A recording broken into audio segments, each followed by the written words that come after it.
बोलो जयकारा बोल मेरे श्री गुरु महाराज की जय। श्री नंगली निवासी भगवान की जय। श्री परमहंस दयाल जी महाराज की जय। श्री नंगल विहारन भगवान की जय। श्री परम गुरु भगवान की जय।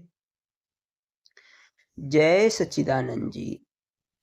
सिद्धि की सजा। एक बार श्री परमहंस दयाल जी जयपुर में ही विराजमान थे कि एक फकीर आपके दर्शन करने को आए। हुजूर ने पूछा, बड़े अरसे में आए हो, कहाँ रहे थे अब तक? फकीर साहब ने कहा, 12 साल से साधारण था। हुजूर ने फिर फरमाया, क्या पाया? फकीर जी बोले, एक सिद्धि हासिल की है, मैं आदमी को जानवर बना सकता हूँ। हुजूर एकदम भोले बन गए ताकि फकीर का अहंकार पूरा का पूरा उभर आए और फरमाया, हमने आज तक ना तो ऐसा देखा और ना ही सुना, परंतु आप हमें जानवर बनाकर दिखाएं। फकीर बोले, आप पर तो मेरा जादू चल ही नहीं सकता और दूसरा कोई जानवर भला क्यों बनने को तैयार होगा? श्री परमहंस दयाल जी ने कहा, देखो यहाँ पर जितने भी भक्त बैठे हैं वे सभी हमसे बड़ा प्यार करते हैं और ये हमारी खुशी के लिए अपनी जान भी दे सकते हैं। आप इनमें से किसी को भी चुन लीजिए। फकीर साहब ने उनमें से एक भक्त को चुन लिया तथा स्वच्छ पानी मंगवाकर हाथ में ले लिया, मंत्र पढ़ने लगा। उधर महाराज श्री ने अपना हाथ जरा ऊपर को उठाया ही था कि फकीर साहब अपने आप उछल उछल कर कमरे की छत से टकराने लगे। उनको लहूलुहान होता देखकर उपस्थित संगत ने प्रार्थना करी कि प्रभु इन पर दया करो, वरना ये मर जाएंगे। दयालु परमहंस महाराज जी ने कहा कि फकीर साहब, अब आप तभी छोड़े जाएंगे जब आप इसी जल से यह संकल्प लेंगे कि भविष्य में मैं अब कभी भी इस सिद्धि को काम में नहीं लूँगा। जान बचानी थी सो फकीर साहब ने संकल्प किया। फिर आपने बड़े प्यार से फकीर साहब से कहा, अरे भाई, भले आदमी इंसान तो पहले ही अपने हवस के कारण जानवर बना हुआ है। साधु का तो काम है सही मार्ग दिखाना, राहत दिलाना, पशु से देवता बनाना, और आप तो अच्छे खासे इंसान को ही पशु बनाने में लगे हुए। भूले हुए को जो अपनी वास्तविक मंजिल से भटक चुका है उसे सही मार्ग दर्शाना, ना कि उसे भय दिखाकर अपनी पूजा करवाना। बोलो जयकारा बोल मेरे श्री गुरु महाराज की जय। श्री नंगली निवासी भगवान की जय। श्री परमहंस दयाल जी महाराज की जय। जय सच्चिदानंद जी। पिछले अंक में स्वामी परम ज्ञानानंद पुरी जी महाराज द्वारा फरमाया गया था कि कैसे उन्हें अपने चाकू से अपनी हथेली को काटकर और खून को पत्ते पर रोककर एक पत्र लिखा था कि हे भगवान, आप मुझे जल्द से जल्द दर्शन दे, नहीं तो आपके दर्शन के बिना मेरे प्राण ही निकल जाएंगे। उसके बाद की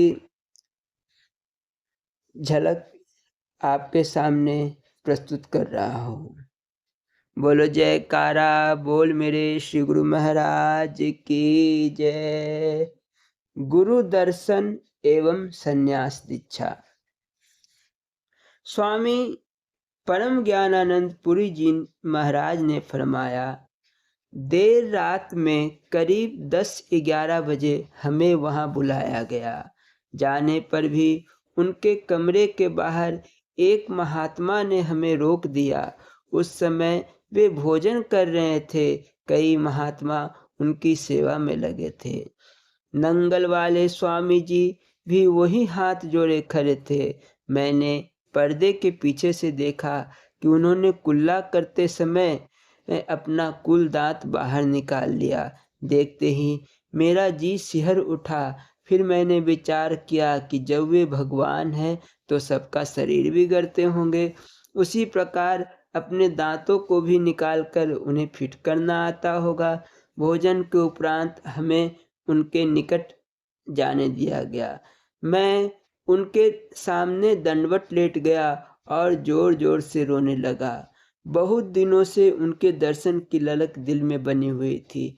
मेरा रोना देखकर वे बोल पड़े, उठो उठो, बहुत भूले, अब तो अपने घर आ गए, अतः खुशियां मनाओ। मुझे महात्माओं ने पकड़ कर उठाया। तब मैं उनके श्री चरणों के पास ही बैठ गया।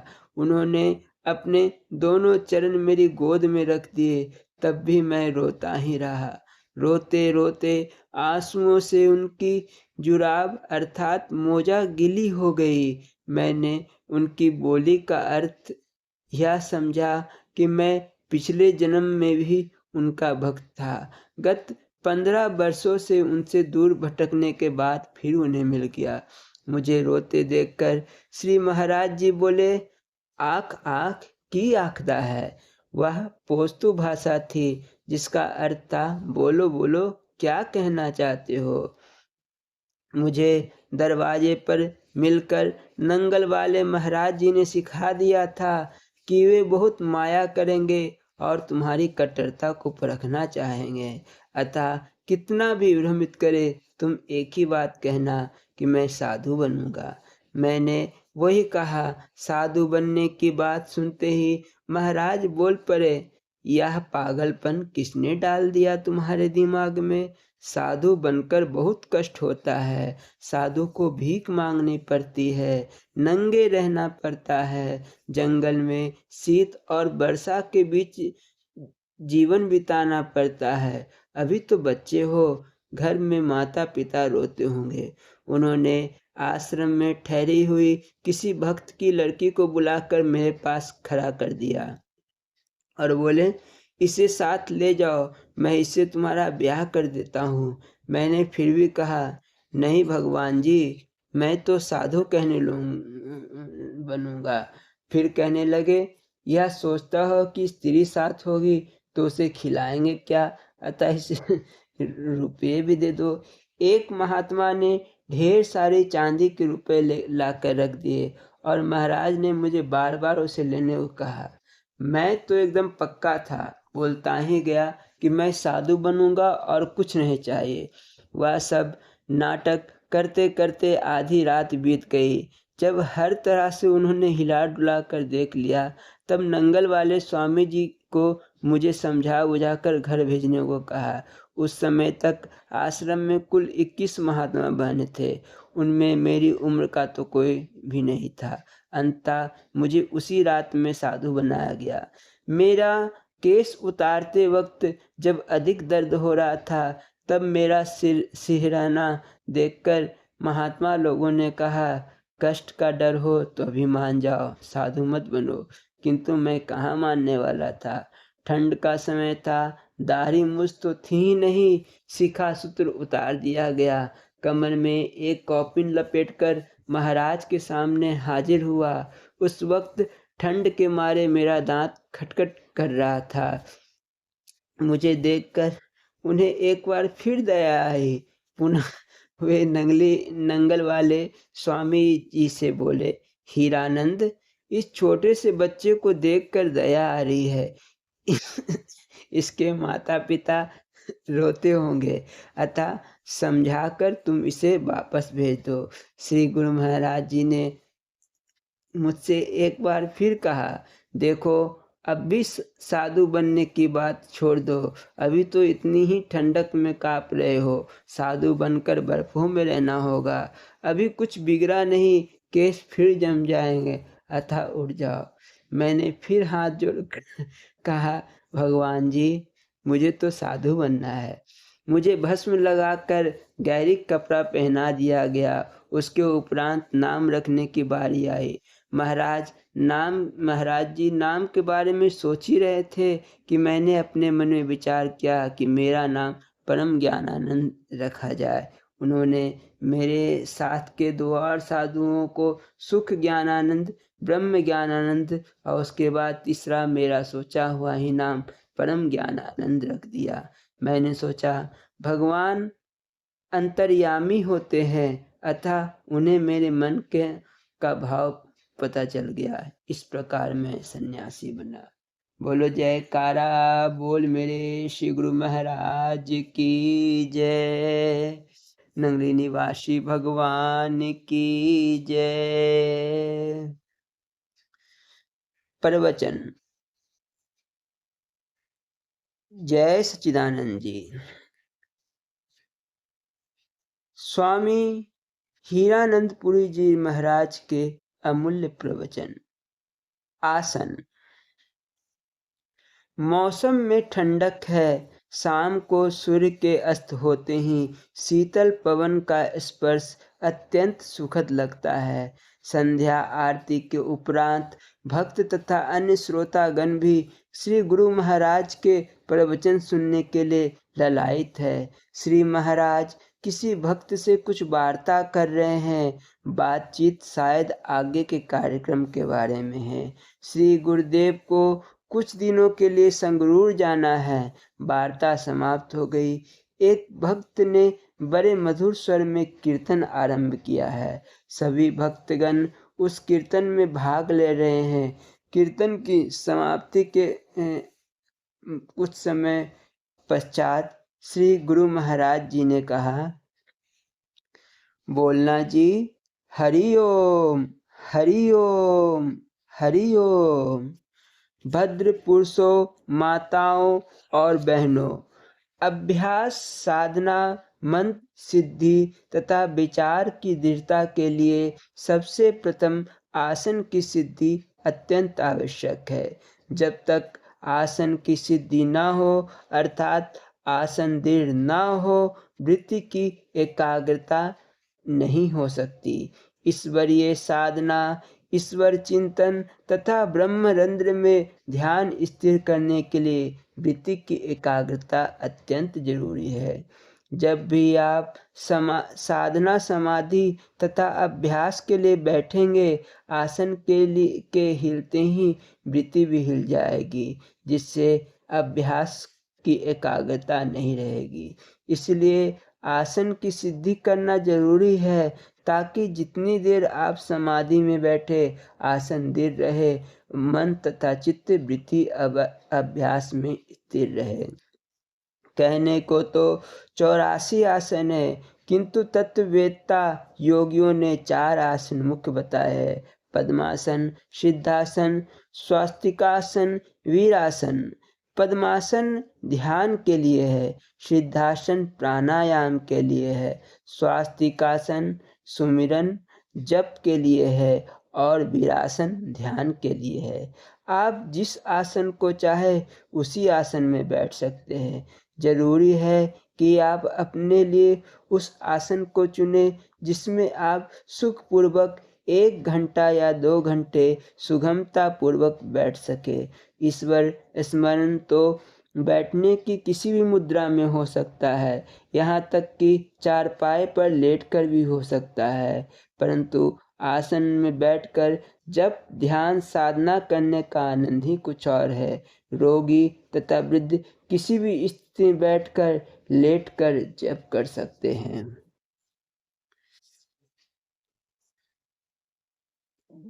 जब आप आसन में बैठना चाहें, तब बाएं पैर को उठाकर दाहिनी जांघ पर रखें और दाएं पैर को उठाकर बाईं जांघ पर रखें।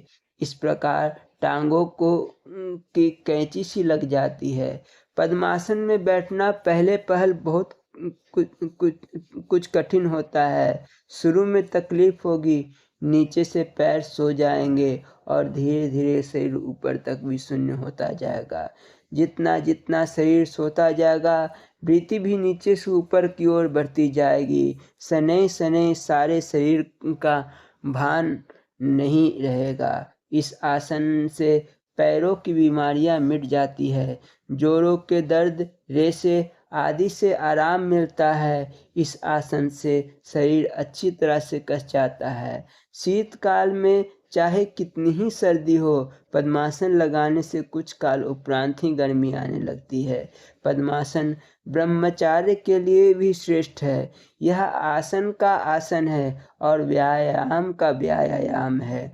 रोगियों, वृद्धों तथा निर्बलों के लिए कठिन है, परंतु एक बार सिद्ध हो जाने पर इससे बहुत लाभ होते हैं। समाधि में अभ्यासी की वृत्ति लीन हो जाती है। इस बात का भी ध्यान नहीं रहता कि रात है या दिन, अंदर बैठा है या बाहर, एकांत में है या सबके बीच में है। वृत्ति की एकाग्रता के लिए यह आसन सबसे अधिक महत्वपूर्ण है। सिद्धासन के लिए बाएं पैर की एड़ी गुदा और उपस्थ के मध्य में रखें और दाएं पैर को उठाकर उसी तरह रखें कि दाएं पैर की एड़ी उपस्थ के ऊपर आ जाए और पैर का टखना यानी घिट्टा बना बाएं पैर के टखने से ऊपर आ जाए। इसका नाम सिद्धासन है। इस आसन से ब्रह्मचार्य की दृढ़ता प्राप्त होती है। प्रेम आदि रोग भी दूर हो जाते हैं और योग अभ्यास में दृढ़ता होती है। यह आसन प्राणायाम के लिए अति उत्तम है। स्वास्तिकासन स्त्री पुरुष वृद्ध जवान सब कर सकते हैं। बाएं पैर को दाएं जांघ के नीचे रखें और दाएं पैर को बाएं जांघ के बीच में रख ले। इस आसन में 2-3 घंटे तक सुखपूर्वक बैठ सकते हैं। इस आसन में स्थित होकर ध्यान स्मरण भली प्रकार से हो सकता है। वीरासन सबसे सरल है। दाहिने पैर को बाएं जांघ पर रखे, यही वीरासन है। निर्बल रोगियों के लिए तो इस आसन में कोई बाधा नहीं है। यहाँ तक कि जोड़ों के दर्द के रोगी भी इसे आसानी से कर सकते हैं। अभ्यास करने से ही आसन दृढ़ होता है। आसन का अभ्यास अवश्य करें। पहले थोड़ी देर तक बैठे, फिर समय बढ़ाते जाए और 10 मिनट से आरंभ करके 1 घंटा, 2 घंटा, 3 घंटे तक का आसन का समय बढ़ाएं और आसन को सिद्ध कर ले, ताकि आसन में बैठने से टांगों में किसी प्रकार का दर्द ना हो। आसन की सिद्धि समाधि में बड़ी सहायक होती है। अभ्यासियों को चाहिए कि आसन में अवश्य परिपूर्णता प्राप्त कर ले। हृष्ट पुष्ट आरोग्य व्यक्तियों को आसन पर ही बैठना उचित है। जहाँ कहीं भी बैठे आसन पर ही बैठे। हर समय उठते बैठते स्वयं ही अभ्यास से आसन सिद्ध हो जाएगा। आसन को सिद्ध करने के लिए ऐसे पहरावे को चुने जिससे पहने हुए कपड़े आसन में बाधक न बने। एक बार आसन की सिद्धि हो जाएगी, फिर अभ्यास में कदापि बाधा उत्पन्न नहीं होगी। ओम शांति शांति शांति। बोलो जयकारा बोल मेरे श्री गुरु महाराज की जय। श्री नंगली निवासी भगवान की जय। श्री परमहंस दयाल जी महाराज की जय। श्री नंगल भगवान की जय। श्री परम गुरु भगवान की जय। श्री नंगल महाराज के चरणों में इस दास का कोटि सा नमन।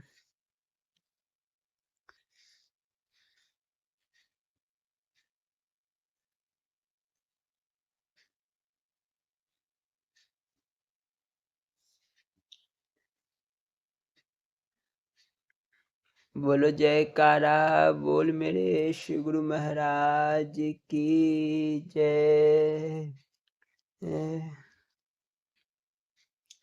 दुनिया के व्यवहार से आश्रम का व्यवहार बहुत अच्छा है।